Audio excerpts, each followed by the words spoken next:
entire life, we have been developing mission and ministry and tools for mission and ministry from the very beginning. As you look at that colored sheet, while it's being distributed, I'll just point out, the top left, that's at the gymnasium. Anybody recognize anything in that? Top left picture of the south side location. Right to the left of built on the core. Anybody? No kidding. Yeah. We never throw anything away. So that banner was hanging in the gymnasium 40 years ago. So symbolically saying that we have a connection to the saints who have gone before us. They paid to provide something that we did not have. So there in the picture on the 1985, that's Pastor Ted Wendt.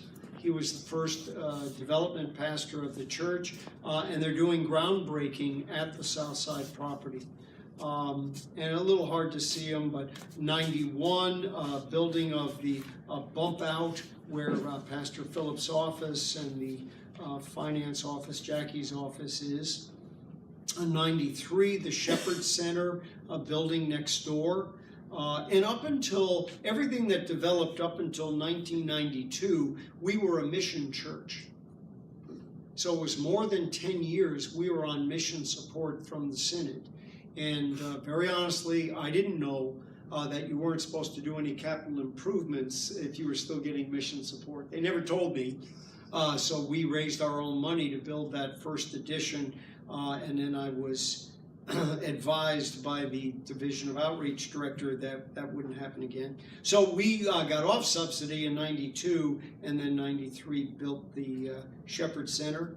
97 added 4 classrooms. You say, what happened in 95? That was the garage and the enclosing of the back patio. 99, that picture is where the offices are in the gathering area. And then 2001, the sanctuary, and 2004, the addition of the columbarium. There have been lots of votes, and sometimes we went into new ministries with kicking and screaming, saying either we didn't believe that that was the best thing or was not going to be possible. One of the most impressive votes of this congregation, from my perspective as a pastor for 30 years here, was the vote by the congregation to sell the Southside development.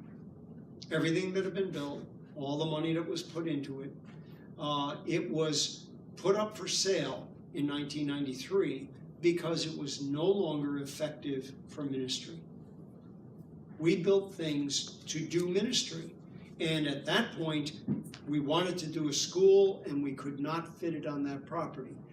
We wanted to do expansion. We had literally no place to park cars. There were no seats left in the sanctuary during the second service, the middle service. We had 3 services on a Sunday.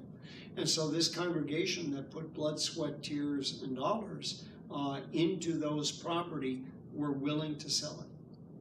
And that is a statement about the fact that we did not build an edifice, where you get an edifice complex, if you play on words, where you love the buildings so much you don't want them to be used, you would never want to sell them. We were willing to do that to be more effective and be able to care for people. So that is the South Side and some of its history. How is it in mission? Not only from us, and I'll be really honest that some of the real emphasis for this came from my life in first 14 and a half years in Brooklyn and Queens. I actually, as a student in college, slept in the basement of Carl Helmer's church there in Bushwick, Brooklyn. And what I saw in my church in Brooklyn and Queens was not any involvement with the community in which they were planted. So here was a building in Brooklyn, and no outside groups ever came in. And they had gone from 900 members. By the time I got there, they had 45 people left. And no one in the community, no mission in the community. They really had lost their way in terms of what the mission was. So at our congregation, we do have a standing policy that any nonprofit ministry group can use any of our facilities at no charge. I have asked, as not a trick question, but as a thoughtful question, what's the most expensive room of all the things? We've got thousands of buildings here, square feet of building. How about up on South Side, another 20,000 up there? What's the most expensive room that we've ever built? Carl? One that's not being used. Yeah, Carl's been around a while. He has that look to him, ancient of days, as you know. Yes, yeah, the one that's not filled, the empty room. Because I mean, I'm from Brooklyn. You know, you want to be you divide it up. If I buy a car for $20,000 and I own it 20 years, it costs me $1,000 a year for that car.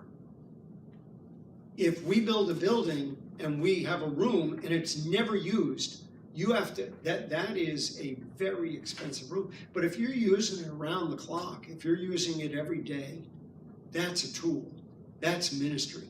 And I have to tell you that that's not always what's done in churches. You know, my grandfather painted that room. I don't want any group in there scratching a wall or doing this and that, and they protect the building. In fact, I told a story in my Faithful Fridays one time. It was really true. That's funny. I was the new pastor at the church in Queens, and I used to park in the parking lot. It was very inviting. I mean, other than a chain link fence that went up 8 feet with barbed wire at the top. Other than that, it was a very inviting church. Anyway, I would walk through the basement to get up to my office. And as I came in, I noticed that the room below the offices the door was closed. I went to open it and it was locked.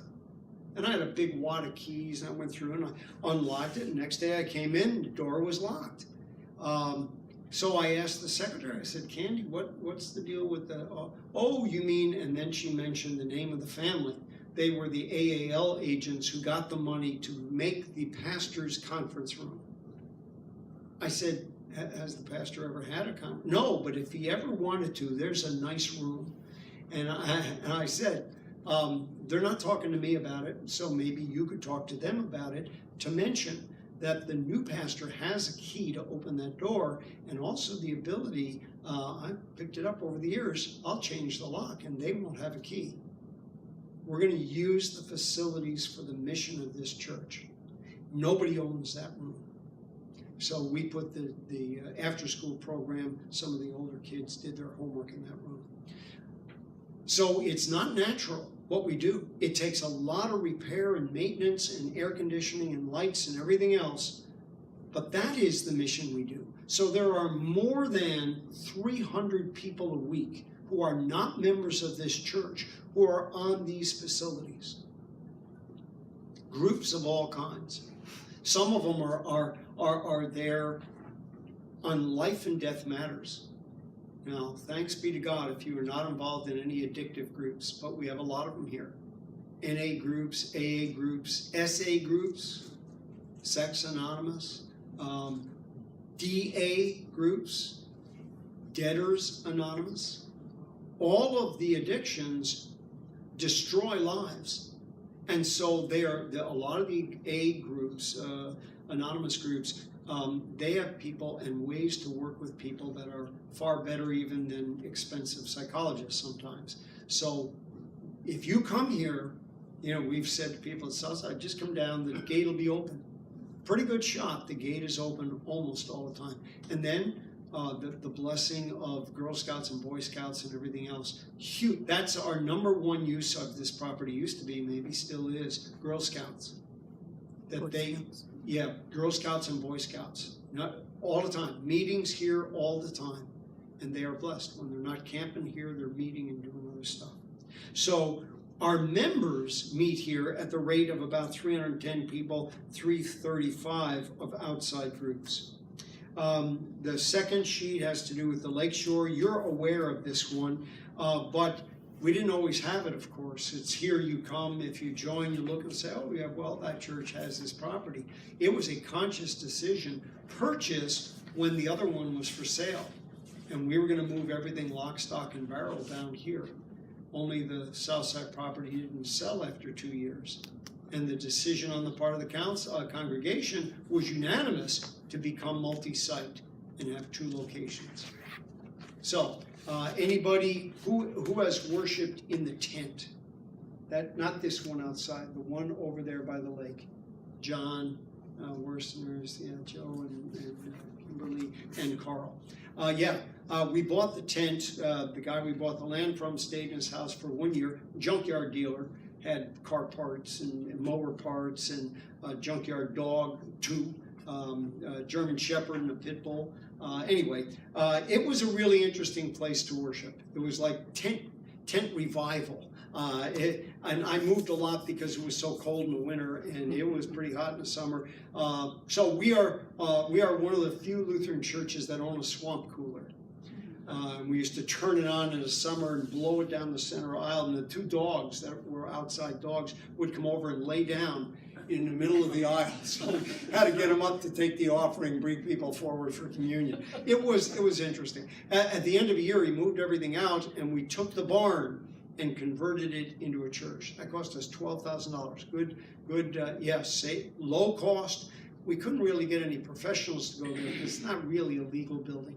It's on tape, but the city doesn't quite know it's there. Joe put it up. He had some leftover trusses, and so. But how many of you have worshipped in the barn? What used to be a barn? Was that not a neat place? I mean, really it was. Put some windows in, some fans in the ceiling, green carpeting, just like Southside. Used the chapel chairs, and did fellowship. Out toward the lakeside on a sandy piece of dirt, and just about everybody who came to worship went there for fellowship. Any of you owner of a broken chair that you sat on and it broke the leg off? Okay, there's one. Yeah, just about every other week we'd have somebody go down in the sand. It was soft. So anyway, it was a great experience here. And then you see some of the construction. 2008 is when this building was done. At the same time, we were adding the annex to the south side. And any of you, okay, raise your hand proudly if you were the driver of a backhoe. Yeah, pastor's been around forever. Yes, there were 67 trees we needed to remove to put in the infrastructure, the roadways, and the buildings. We had to mitigate for each one of them. But you've never really had fun until you've taken down a tree with a backhoe. Anyway, I digress. It was a lot of fun. And then the modulars that you see up to expand the school and the docks that are out there with the water up high and down low and all over the place. And again, it lists here 250 of our members and partners use it for ministry gatherings, 250 more outside groups. So lots of support groups here as well. All right, so the vision for mission, when we talk about where is it going, what is it doing, all of this is possible because of that vision for mission program, which has been going on as long as I've been here. We have always had a vision for mission, or faith for the future we did when we built the Shepherd Center, but a fund drive that allows us. So the people then put a lot of money in.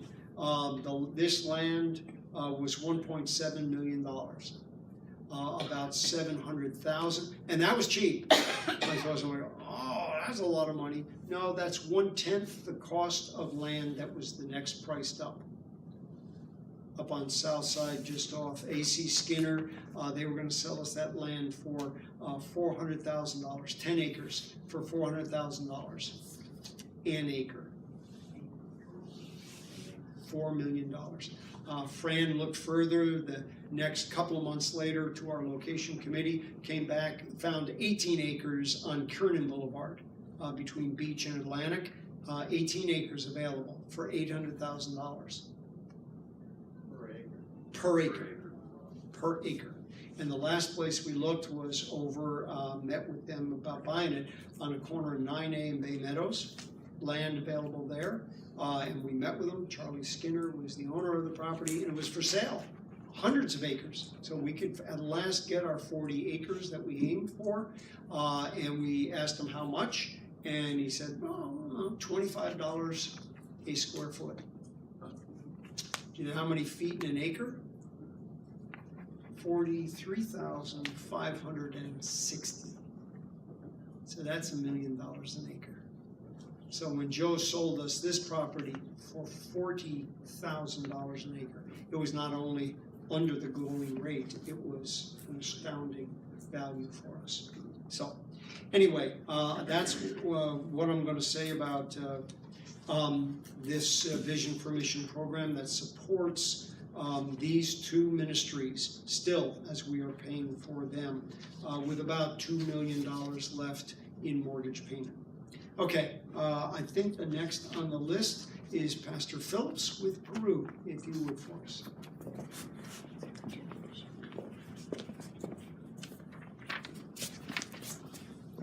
That's yours. This is Pastor Phillips. Thank you. All right, anybody ever do any puzzles? Any puzzle lovers? Yeah, now they got it on their iPads and you can have really a lot of fun with it. And you know when you put a puzzle together, I don't know if you do what I do, you line up all the edges first and you find your corners and you get the foundation going and then eventually you start putting pieces together, you match up all the colors and this picture begins to emerge, right? And sometimes you have to look at the box to see what you're putting together. I was thinking about the Peru mission and what a puzzle it was for us and how God was going to build his church in new ways through us. And so we went off as some innocent little thing about, well, let's just go over to Peru with the youth. How about we just take an international trip with the youth and go to Peru? And we did that. And we got to serve in Lima for several years. And every part of our trip, we had kind of a sightseeing, a purposeful sightseeing trip. We always wanted to be about mission, so we would do something when we were there. Well, you know, we ended up in Tarma, the home and place of Jose Rodriguez and some of the other people who are members of our church. And our intent, I don't think, was ever to stay. It was to go and serve and go home. And there was just something that happened with that eyeglass clinic when somebody crossed the square, went up to our lay people and asked us to baptize their child. God was putting together a puzzle of mission and ministry for us at that time in Tarma, Peru. So we went, we saw, and we stayed. And we've been going many, many times. That information sheet you got there. Our first trip to Lima in 2005, and now we go a couple times a year up to Tarma, Peru, and serve there. We have two churches there, one in the city of Tarma, and then one out in a remote village up the mountain a little higher in one call. So you'll see some of the developments that have happened there, and it's been very exciting to see God putting this puzzle together, kind of opening the veil for us, if you will, of what he's doing through us. And it's been very exciting to be a part of that, because the reality is the impact of our mission in Peru is beyond anything we can understand.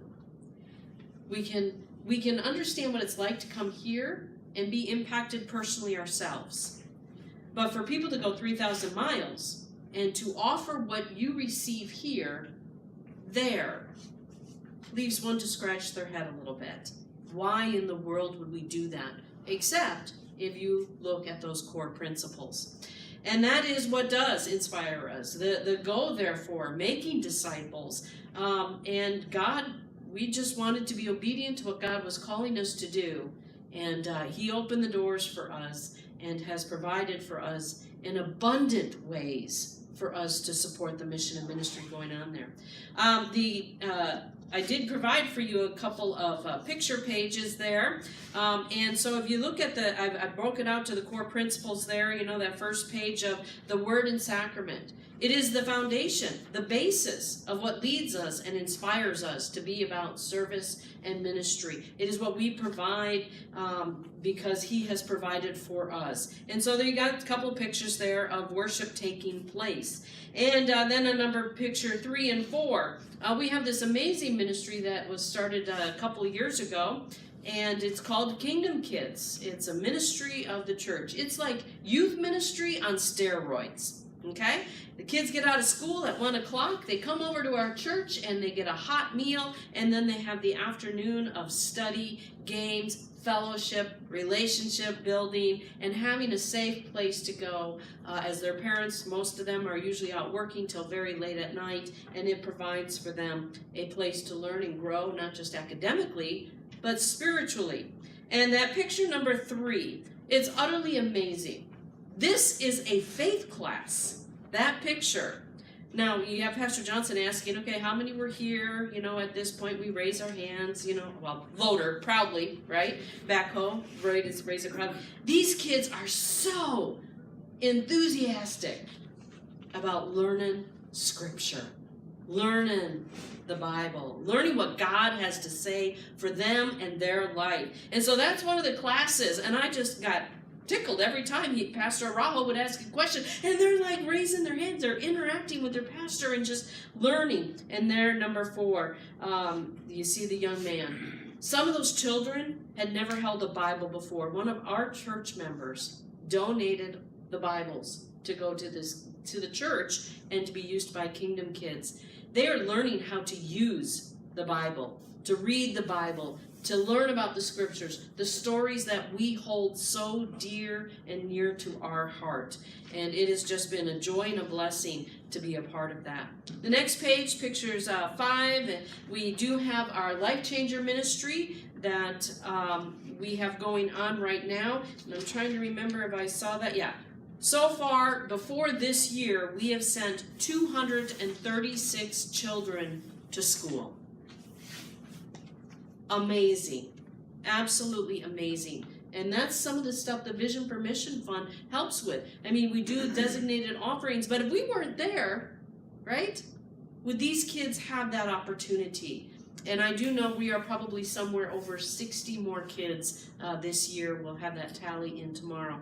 So God is doing amazing things, and not just putting the pieces of the puzzle together in this mission, but in these people's lives, just like you and me, making a difference in their lives. Number 6, they're studying in that Kingdom Kids program.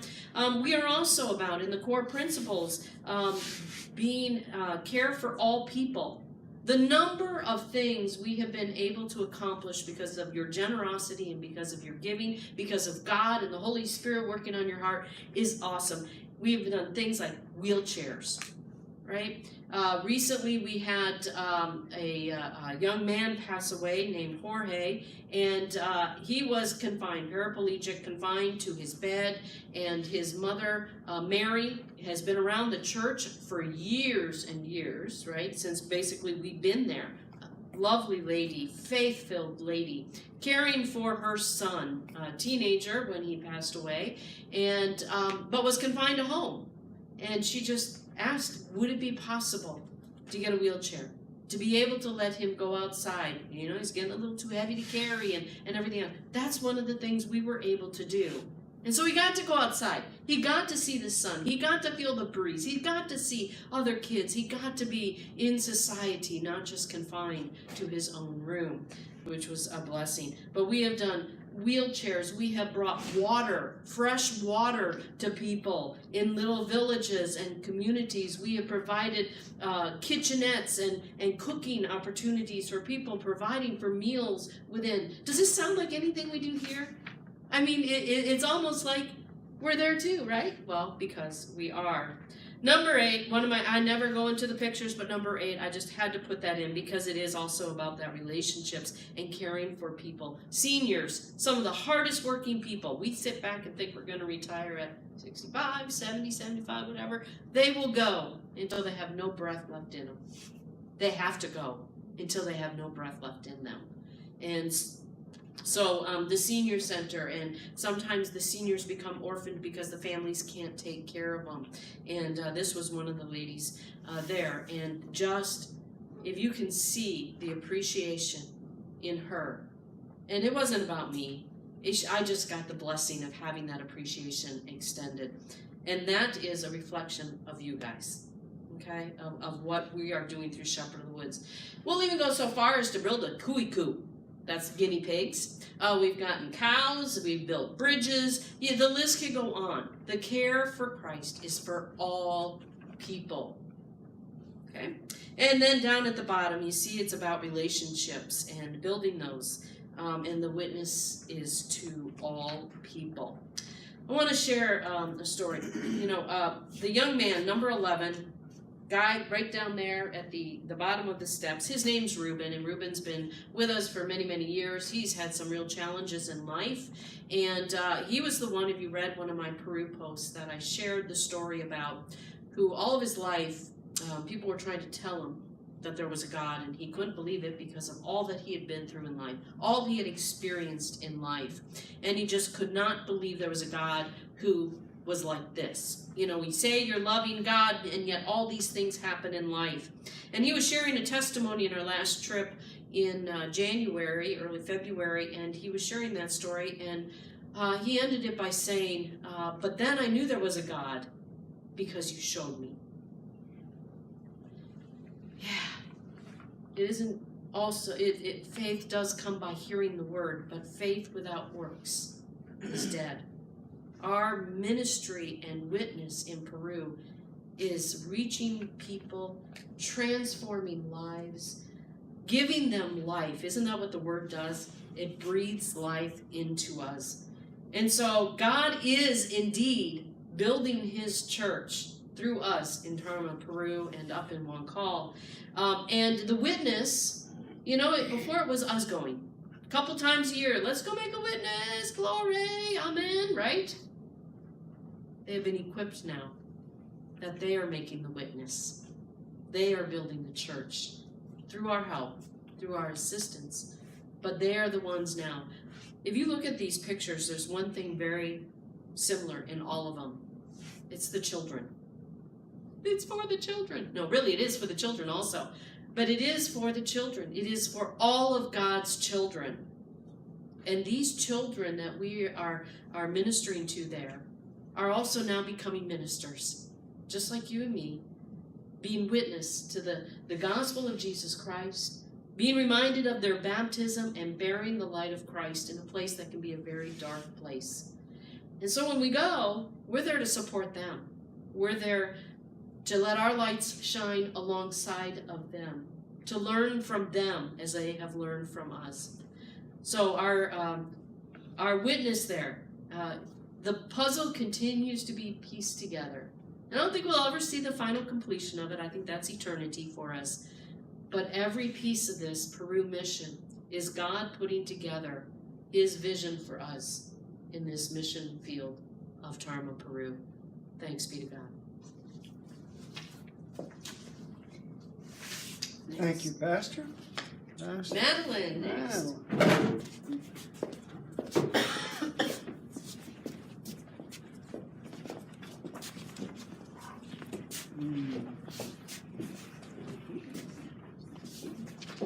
Y'all are about to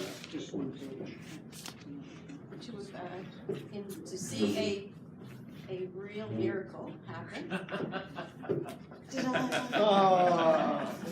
Supposedly, if we took the picture without it, they would only see my gray. So, all right. Well, so our vision for mission is titled Built on the Core. And I thought, there might be some of you out there, and might be some people who think, how is a school, something as secular as a school, built on the core values of the church? And so I'm going to, being a teacher, okay, I'm going to give you a quiz, okay? How many of the 6 core principles do you think the school actually fills? 1, 2, 3, 5, 6. 6. All of them? Good. Yes, you're right, all of them. And you would think, how can a school, well, all of them with one little exceptionality, and I'll point it out. So I thought we'd go through it and see, how does the school fill all of these principles? Witness of the church is to, and the school is to all people. Well, I guess you can look at the little sheet of paper with all of our pictures and see that we are to all people. Who can guess what is the, ethnically, what is our largest percent of students that we serve? not anybody who works at the school can answer this. Indian? Right, Asian Indian, 44% are Asian Indian. 29% white, 13 Hispanic, 7 black, 6 2 or more, and we actually have one student who's an American Indian. So no matter how you slice it, we're there. You know, the school is supposed to every year publish in the newspaper saying that we are, you know, don't discriminate, and we always said, no, we'll just give a picture of our yearbook, you know, that's good enough. You know, it's obvious we don't discriminate. We're all God's people. We have the joy of, let's see, who can guess what percentage are boys and what percentage are girls? As Miss Faye has this smile on her face, although her classroom doesn't quite represent our overall. Yeah, we get 2/3 boys to 1/3 girls. Aren't we lucky? But that's okay. Religious, you asked that question. All right, who wants to guess what percentage of our population, school population, does not have Christianity as?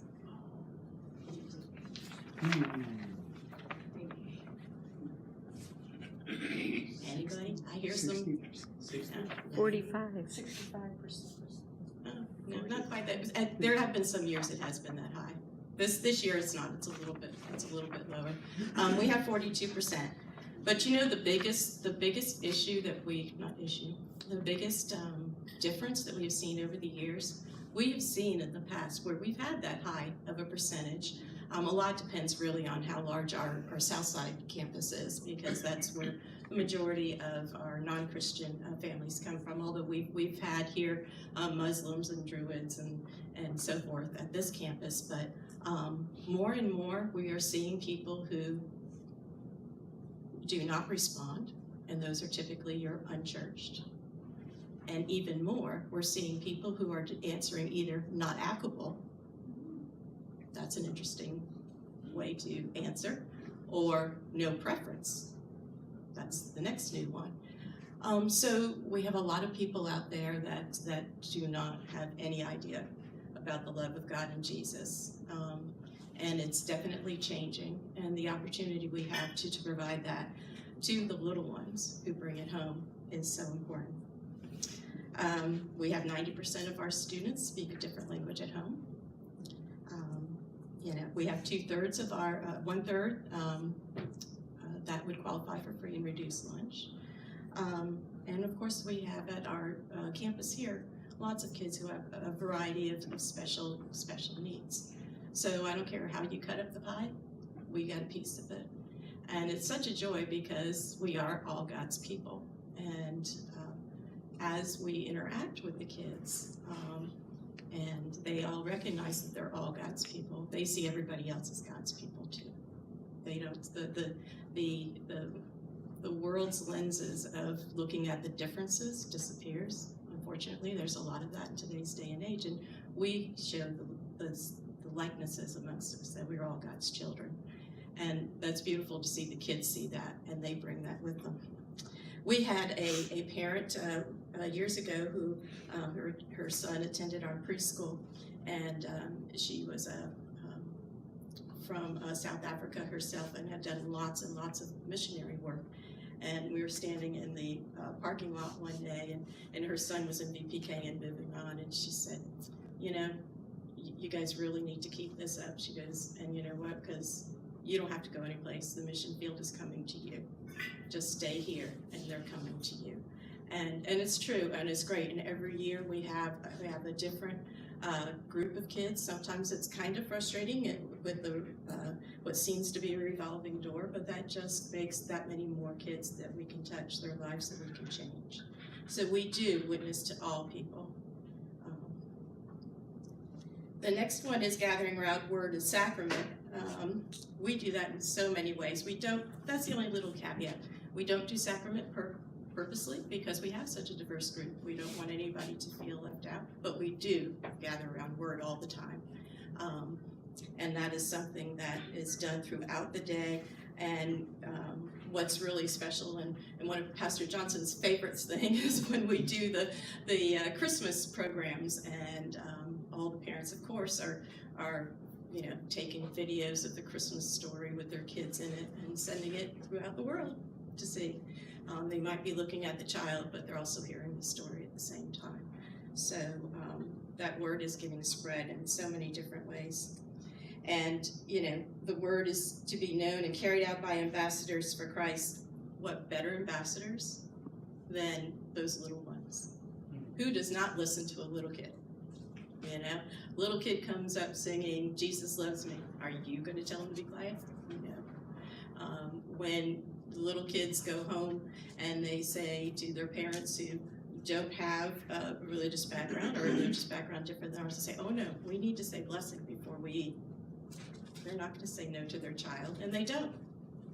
And so those little innocent kids, they are the best ambassadors we can have.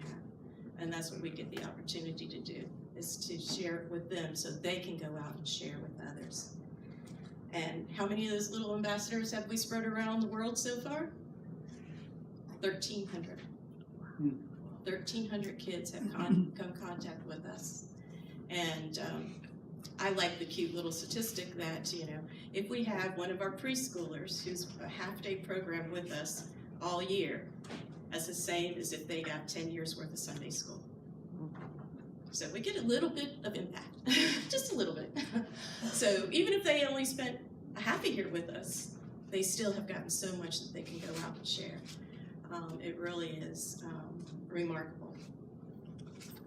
One of the core values that is really dear to me, and one that I really see, and people might think that the academic portion of what we do is very secular, and it's not.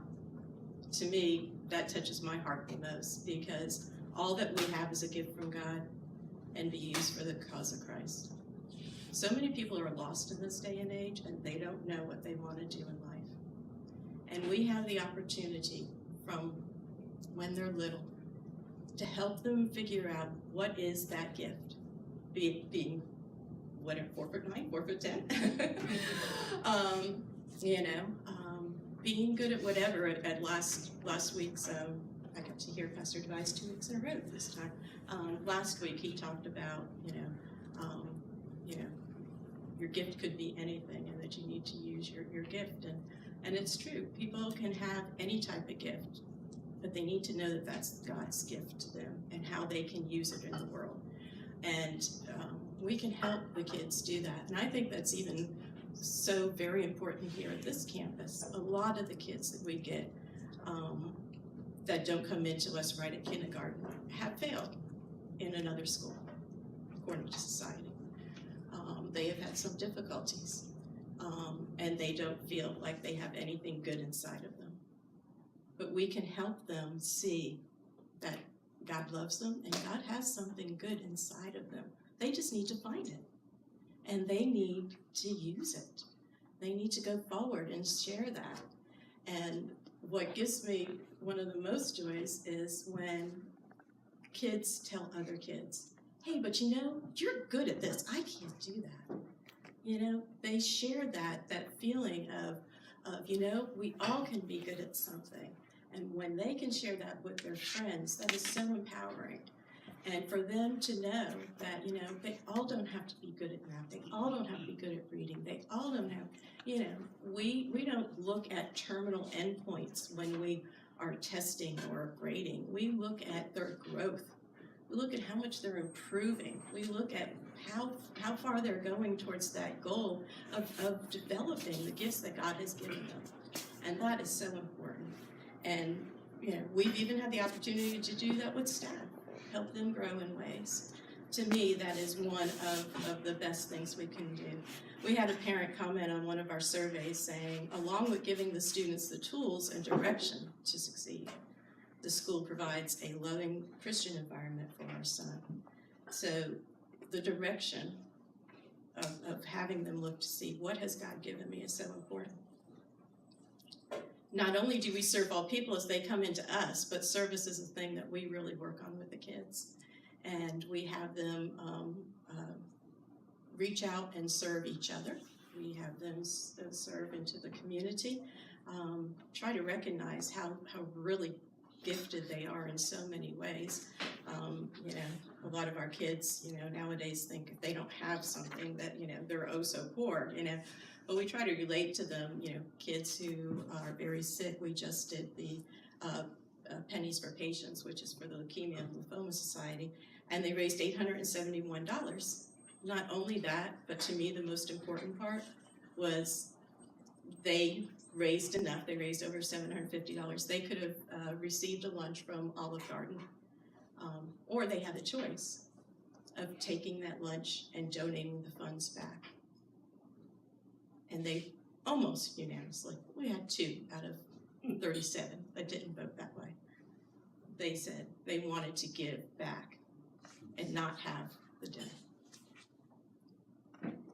That's probably one of the high points for the year for me right now. I bet that they were going to do that. I was right.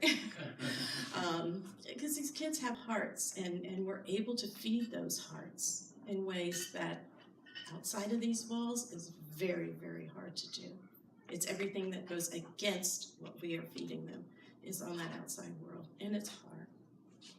So I wanted you to kind of experience what our day looks like. First of all, how many of you attended public schools growing up?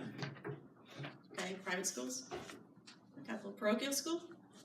Ooh, one and a half. Yeah, your Catholic school a little bit. Okay, over there. Oh, yep, you did a Lutheran. Okay. All right, so a couple. All right. So you guys might have a better feel. Okay. Let's see. How many kids were in your class? On an average? 20? 20, 25, 20, depending on as you got higher up in grades, right? Okay. How many teachers in that classroom? One. Okay. All right. Let's see. Okay. How many of you had to do this? I mean, I was in elementary school in the 70s, so you sat in rows alphabetical. How many of you had to do that? Okay. My maiden name. Okay. Spiegel is bad enough towards the end of the alphabet. My maiden name is Vitti.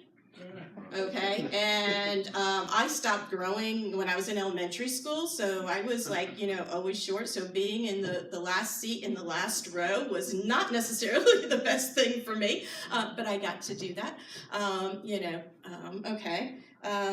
Was everybody always doing the same thing? Everybody passed out the sheet of paper, everybody did the same thing, teacher up here talking like I'm doing, right? Yeah, okay. All right, were there those really smart kids? And then there were the dumb kids, and everybody knew who they were, right? Okay. All right, now I want you to close your eyes and imagine our school. All right. About 13 in a class, with a teacher and an assistant. When your teacher is teaching you, there's only 4 of you sitting there with her. Needless to say, you can definitely feel her presence. You definitely have a relationship with her. She knows what you can and cannot do, and she knows how you learn.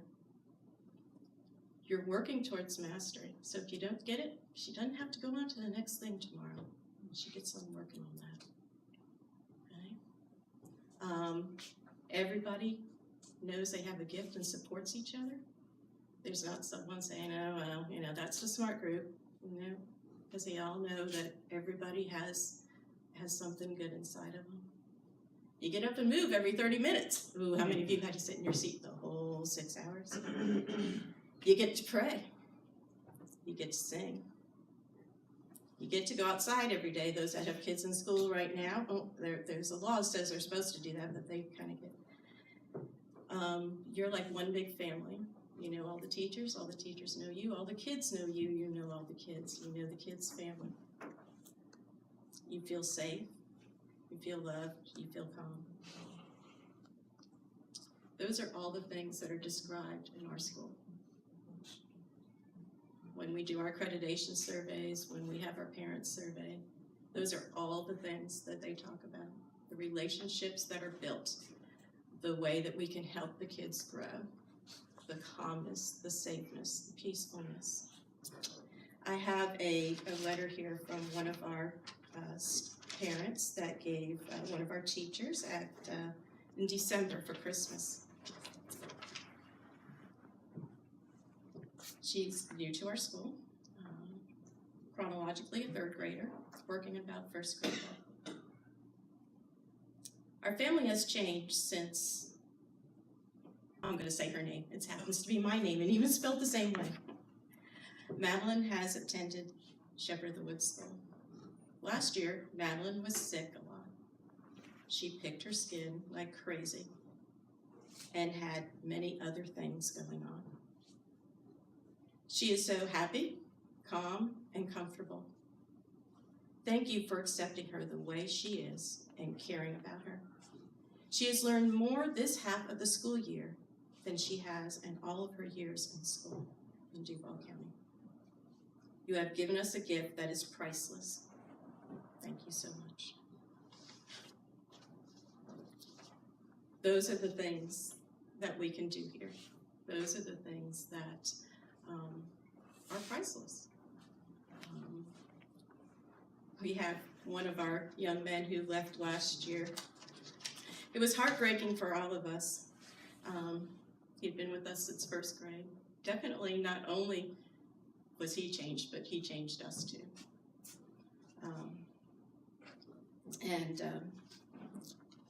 His mom and I both cried when we realized it was time for him to move on. She was a special ed teacher. Her son is autistic, and came in and had a couple days when he started out that weren't so good. By the end, he was doing really great. And she wrote, "Words alone cannot begin to express the gratitude we feel towards you and the school for all that you have done for our son over the years. Shepherd has been our son's home away from home and the staff like family.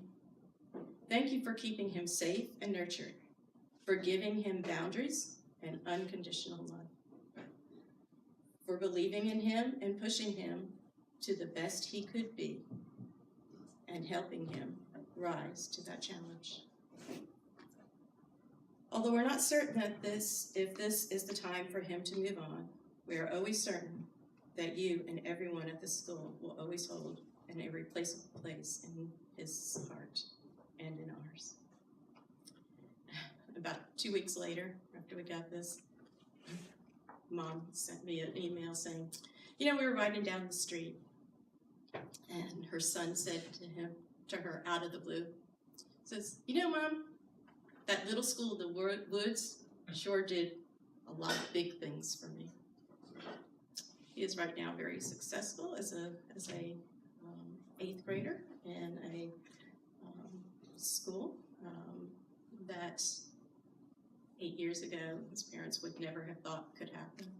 A couple of years into him being with us, his dad happened to say to me, the best thing that's happened so far? I said, "What's that?" He goes, "I can go into work and not have to worry about the phone ringing and telling me to come pick my son up." So our life has changed. And those are the things that we can do, and those are the things that just brings me so much joy. And everybody who say works here does the job here.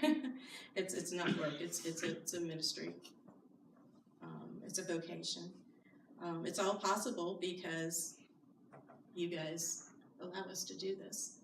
And from the outside, it might look very secular, but it is not.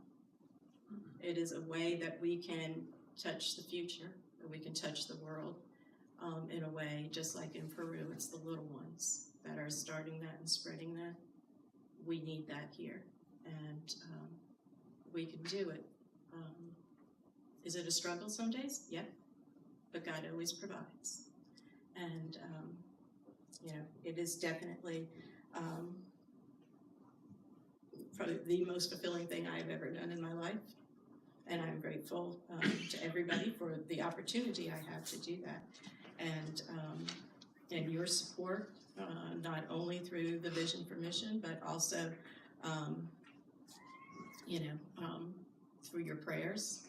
And we truly do wish that you would step foot on the property and just during the day, just come see what's in action. Because I can describe it to you in a million different ways, but until you see it in real life, it's not the same. Our kids are used to disruptions. If you think you'd be a disruption, I keep on telling that to Pastor Johnson, because we don't sit in rows, because we don't, I believe that, our life is full of disruptions. The kids need to get used to people coming in and out. And you'd be surprised. You come in, they would love to share with you the things that they know and the things that they can do and the things that, you could do it at the preschool, you could do it here. Just come spend 20 minutes, that's all you need, to just see what an impact we are making with this ministry and how crucial it is to this congregation. And I do thank you for your support. And now another miracle. 7 inches shorter.